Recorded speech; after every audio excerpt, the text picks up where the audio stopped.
Shu desanglar devichkaxonlar, bugun xo'jayinimdan karomli somsaga zakaz oldim. Birinchi bo'lib o'rtacha kattalikdagi karomni o'rtasidan bo'lib qaynab turgan suvimizga solib 15-20 minut davomida yaxshilab qaynatib olamiz. Maromiga yetib yumshab qolgan karamlarimizni olib, o'zimizga qulay bo'lgan idishga solib, qiymamizni olamizda ichiga piyoz, guruch hamda saryog'imizdan 2 osh qoshiq qo'shib, tabga ko'ra tuz hamda ziravorlardan ham solib, yaxshilab aralashtiramizda chetga olib qo'yib, o'zimizga qulay bo'lgan tovani olib, o'rtasiga o'zimizni milliy paxta gulli piyolamizdan qo'yib, ustidan karam yaprog'idan to'shab, ichiga qiymadan solib, xuddi shu ko'rinishda yopib olamizda piyolamizni ag'darib, hammasini bir-biriga mahkam qilib, birin-ketin terib olamiz. Karomlarimizni yaxshilab qaynatishga va bir-biriga jips qilib terishga ahamiyat bersangiz, birga bir o'xshab chiqadi. Keyin esa 300-400 gram suvni olib, iloji bo'lsa ichiga o'zingiz tayyorlagan sousdan 3-4 osh qoshiq solib, yaxshilab aralashtirib, haytgancha tuz solish esdan chiqmasin. Karomlarimizni ustidan quyib yuboramizda,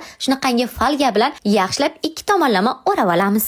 Men qilgan xatoni sizlar qilmanglar. Tovani bog'ichi plastmassali simdan chiqib qopti. Keyin atverkani olib, bo'litlarini bo'shatib oldim. Yaxshiyam osongina bo'shatib oldim. Keyin esa oldindan qizdirilgan 220 gradusli duxovkamizga 1 soatga jo'natib yubordim. Butun uyni mazali hidi tutib ketgan somsa deymizmi endi buni yoki do'lmami, xullas shu yeguligimiz tayyor bo'ldi. Buni qaranglar, hech qayeri ochilmasdan shunaqangi chiroyli pishgan, yana ham sochliroq bo'lishligi uchun ustidan suvlaridan ham quyib yubordim. Buni mazasini gapirmasa ham bo'ladi. Bir marta bo'lsa ham shunaqangi oson uslubda albatta tayyorlab ko'ring. Ana endi baho beringlar-chi, yoqsa kommentariyaga 5, yoqmas 2 qo'yib ketaverasizlar, xafa bo'lish yo'q.